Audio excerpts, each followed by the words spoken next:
bien, c'est à nous, madame la baronne Parizeau de Parois. Si vous voulez bien vous diriger vers la barre.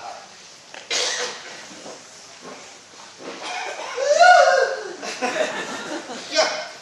Alors, qu'avez-vous à confesser? Je me confesse à Dieu, monsieur. Vous comprenez bien que des gens comme vous, on ne confesse rien. Bien sûr, oui.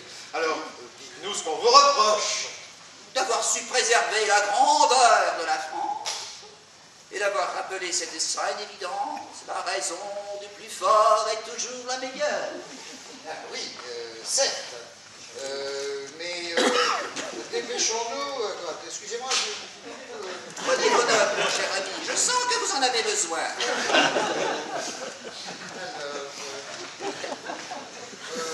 Le souffleur, s'il vous plaît.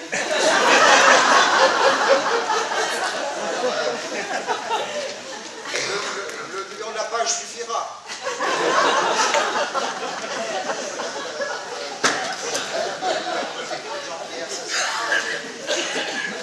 Les délocalisations. Mais les délocalisations, pas juives.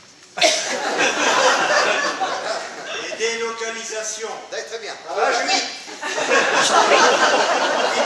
Très bien, merci beaucoup. En haut de la page ou en bas? Ah, merci. Mais les délocalisations. Enfin, pardonnez-moi, ce sont toujours les autres qui parlent, n'est-ce pas? Eh, alors, ils veulent faire croire que je cite toujours, bien entendu, hein, les plus... Ah ben non, c'est pour le... Enfin, les enfants, les faibles, les miséreux. Non, vous n'y êtes pas du tout. Mais oui, mais c'est tout qui m'en vient en bas de la page. Ah, alors, mais certains voudraient pourtant vous accuser d'ingratitude. C'est cela, c'est cela. Eh oui, ils prétendent que vous auriez ainsi sauvé votre fortune grâce aux deniers publics lors de la fermeture des bassins miniers de Lorraine. Oh. Mais enfin, je vous prie de cesser ces horreurs et de m'assimiler à mes prédécesseurs. Mais loin de moi cette idée. Oh, vous avez raison de si bien vous défendre. Oh, mais il existe aussi que vous bénéficiez d'exonérations d'impôts pour vous-même et de charges pour vos entreprises. Et patati et patata. Mais que répondez-vous à cela? Mais je crois que j'ai déjà répondu tout à l'heure. La raison du plus fort est toujours la meilleure. Oui, mais les délocalisations. Les délocalisations. Non, mais pardonnez-moi, ce sont toujours les autres qui parlent, n'est-ce pas? Ils veulent, ils veulent faire croire, je cite toujours, les plus faibles, les enfants, les miséreux seraient exploités là-bas. Oh, mais quoi est-ce que c'est que ce langage odieux? Mais c'est hallucinant, je n'en crois pas mes yeux. Vous oubliez que c'est à Maouin que vous parlez. Mon cher Julien, est-ce là pâte de poulet? Vous dévorez la main qui vous donne à manger? Êtes-vous si pressé de faire vos adieux? Cette serre griffue qui vous a ménagé pourrait aussi punir les ingrats oublieux et leur apprendre enfin l'inclinaison de nuque qui s'y étend à des gens comme vous, pauvre nuque. Ah.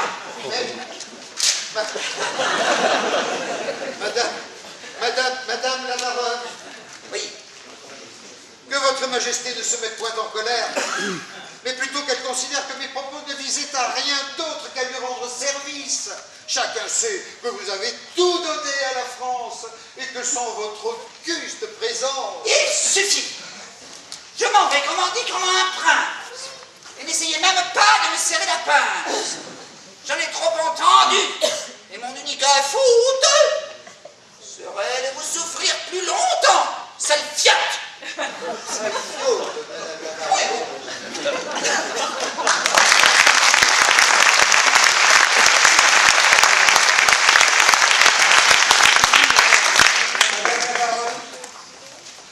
Oh putain, j'ai pas été bon là. Oh, faut que je fasse gaffe, fini les années, mon garçon. Bon, alors, qu'est-ce que j'ai encore là? Oh là là, celui-là, il ne s'agit pas de rater. Ah, d'ailleurs, je demanderai au public de bien vouloir s'éloigner un petit peu, parce qu'alors celui, non, bougez pas. Alors celui qui va rentrer, c'est un fou furieux. J'appelle le coupable. Roger Bouzier.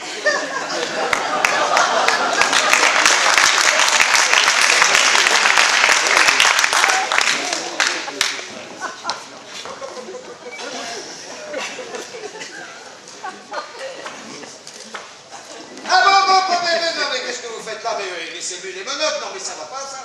Non, reculez, pas trop, restez là, parce qu'on sait jamais avec avec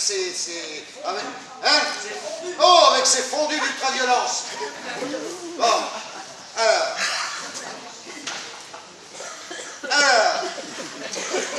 non mais, maman salaud, t'as entendu ce qu'a dit le roi Lion, hein? T'as entendu? Bon, alors vas-y, accouche, et pas d'embrouille, hein? Parce que sinon on va te tirer des poils de la... Tu people! You people! You beat bon.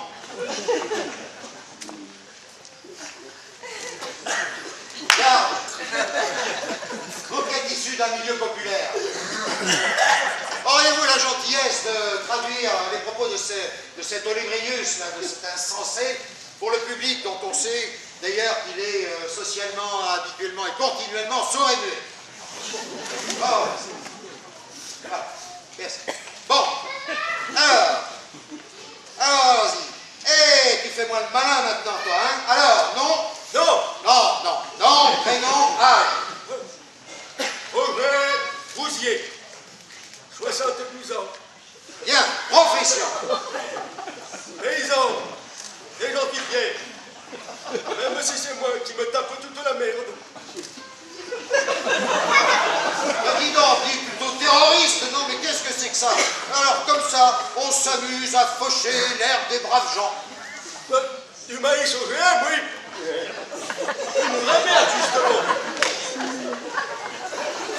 Du maïs au GM, oui, c'est vrai. Sans remords.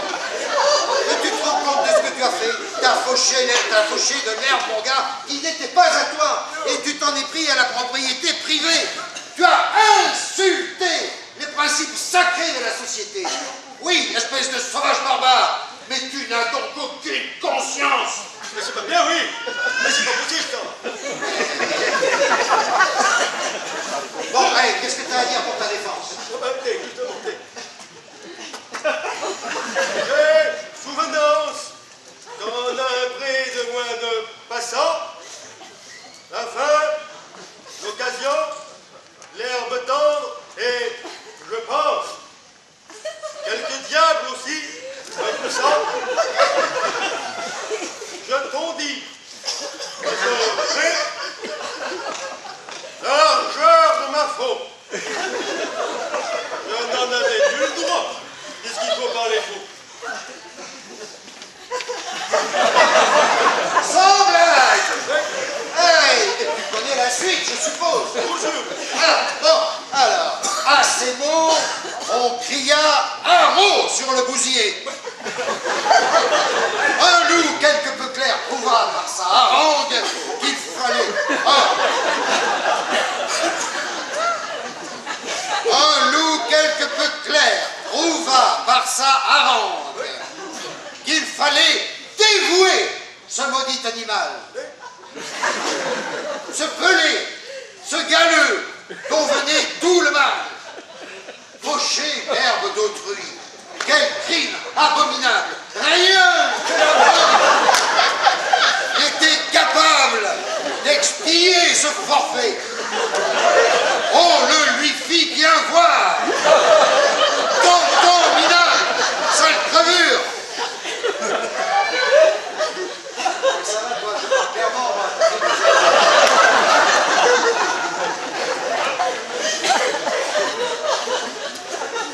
Eh, dis donc, toi, en d'autres temps, on serait pendu haut et court. Et c'est ça, c'est La Fontaine qui te le dit. Mais tête de con. Tête de con. Alors, j'ai connu des têtes de con, pas des têtes de con comme ça. T'as rien compris, hein, la fable. Tais-toi, bouseux! La Fontaine. Oh, tais-toi, bouseux gauchiste! Non mais regardez-moi ce paysan! Non mais regardez-moi ça! Le paysan qui voudrait nous faire sa petite explication de texte! Ah oui, et depuis quand les criminels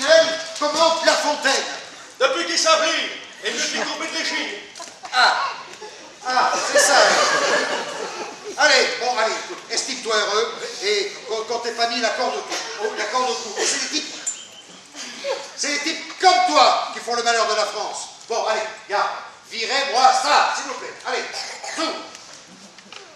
Et où est-ce que vous allez là? Enfin, là.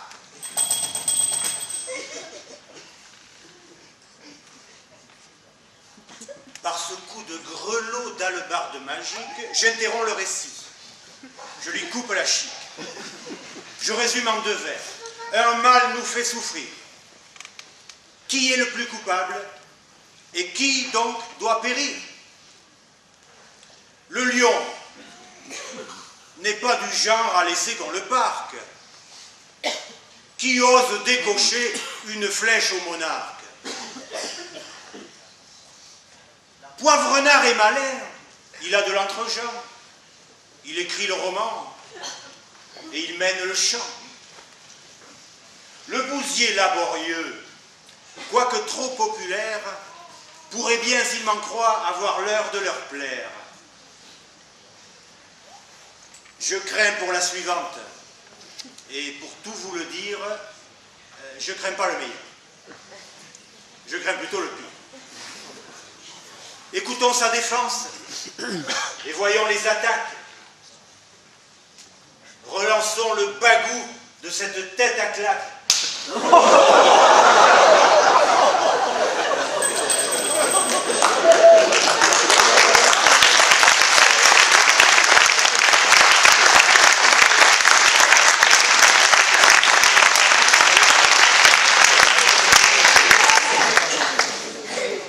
Bon, alors voyons, qu'est-ce qu'on a en magasin?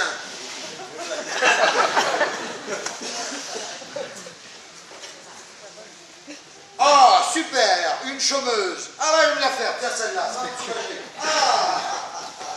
Ah, tu vas voir ça. J'appelle Caroline Tortue. Madame Caroline Tortue.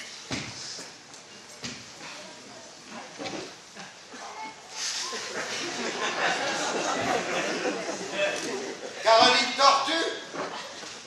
Monsieur, bonjour. Tortue Caroline, c'est bien moi. Oui. Assieds-toi.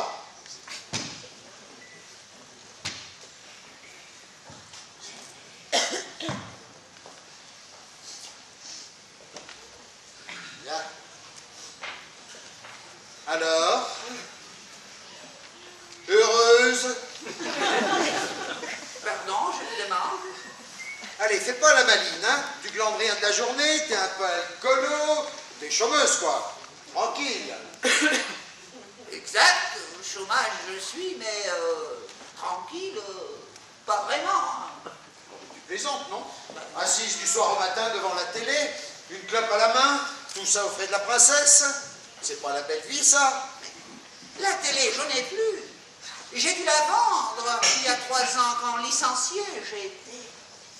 Par un fonds de pension, nous fûmes rachetés. Plan social avant délocalisation. Dans le détail, ils n'ont pas fait. Je peux vous dire que pas traîner ça. Hein?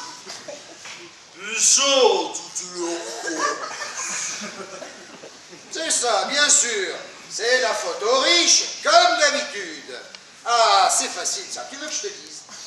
T'es pas chômeuse, t'es démissionnaire. Du boulot, il y en a quand on en cherche. Quand on en cherche. Et depuis 3 ans, tu crois que t'aurais pas pu trouver un nouveau job? Oui, mais c'est que du boulot, il n'y en a plus beaucoup pour les femmes de mon âge dans la région. Hein. J'ai 53 ans. 53 ans, j'ai. Ah, voyons, bien sûr. Fais-toi plaindre, grosse feignasse. Ah oui. Si tu t'étais un peu bougé le cul, on aurait trouvé du boulot. Mais voilà, c'est plus facile d'être assisté. Et tu sais combien tu nous coûtes, provenance? Tu sais combien coûtent tes privilèges à nous? Rien, non, c'est juste, mais j'ignorais que dans la rue, les privilégiés dormaient. Parce que t'es SDF en plus. Oh, c'est la totale. Oh, et tu veux que je te dise, si t'es pauvre, c'est que tu l'as bien cherché. La plaie, c'est pas le chômage, c'est les chômeurs. Là, c'est pas la misère, c'est les pauvres. Et c'est à cause de gens comme toi qu'on est dans la merde. Viens pas te plaindre surtout, non seulement, mais en plus. Tu es ingrate. Et oui, t'es pas victime, t'es coupable, mes mères. T'es coupable parce que t'es irresponsable. À comprendre, j'ai du mal. Coupable, je suis, mais pas responsable. Je t'explique, c'est très simple. Pour supprimer le chômage, il faut supprimer les chômeurs, un point c'est tout. Voilà. Et c'est pour ça que tu vas y passer. Hein? Voilà. Tu te rappelles il faut faire des sacrifices. Eh bien, tu vas enfin te sentir utile. Alors, heureuse. Mieux à présent, je comprends. Des problèmes, je croyais que j'avais, mais pas qu'un problème, j'étais. Jean-Pierre Poivrenard. Ah, Jean-Pierre, venez. Ah, Jean-Pierre. Je l'ai trouvé, notre bouc émissaire. Oui. Vous leur direz à tous que je l'ai trouvé, hein. Et vous allez voir, ils seront contents. Elle est parfaite. Sans doute. À propos, je tenais à vous le dire moi-même par civilité, vous me connaissez. La baronne ne vous a pas trouvé bien tantôt. Oui, elle m'a chargé de vous dire que vous êtes viré. Oui, sans indemnité, cela va de soi, un faute professionnel. Adieu, cher ami. Mais Jean-Pierre, mais c'est pas possible. Mais comment je vais faire pour mes crédits? Et comment je vais faire pour mes gosses? Les gosses, comment je vais faire? Ah, c'est sûr, hein, pour les enfants, c'est le plus dur, hein. Mais dans cet état, faut pas vous mettre. Au début, c'est terrible. Et puis, à penser, à réfléchir, on se met, et on finit par voir les choses autrement. Croyez-moi, c'est Madame Tortue qui vous le dit, comme qui dirait une carapace, il faut vous faire. C'est pas vrai. C'est pas vrai, c'est pas possible. Allons. Tout excité, là, vous êtes. Mais calmez, il vous faut. Tout en colère, là, tout en colère. Du côté obscur de la forme.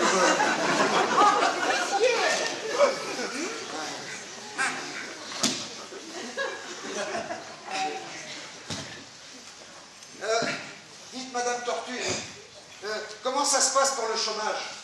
Et pour le réduit, comment on fait? Vous connaissez du monde, si vous voulez. On peut s'arranger. Je vous expliquerai. D'un bond naturel par votre excitation, mais attendons la fin. De courir, rien ne sert. À point. Il faut partir.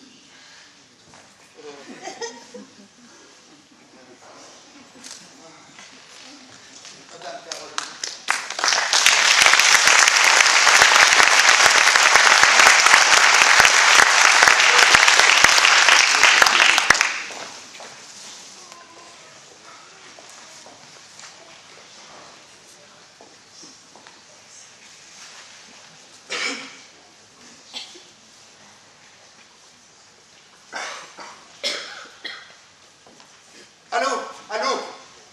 Allô, attaque.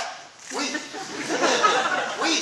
c'est Julien Courbet de l'Échine ici. Oui, Julien Courbet, oui. Je vous appelle de la part de Madame Caroline. Oui, c'est à propos d'une fable de Molière, La Fontaine, oui. Non, pas le corbeau et le renard, ça je connais très bien, ça, non.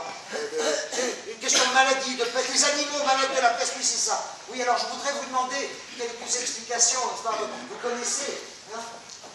Oui, oui, bon. Quand même, bon. Bon, écoutez, bon, d'accord.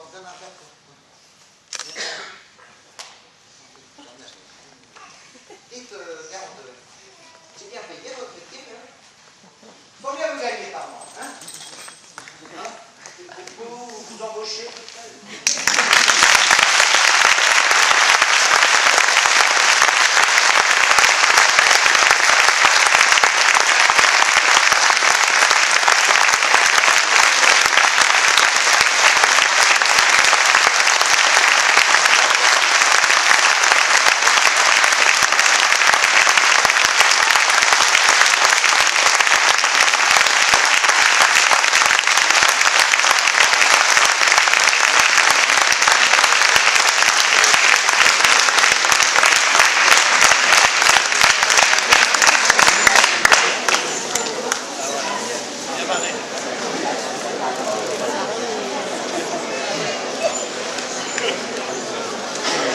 quasiment pas de réponse.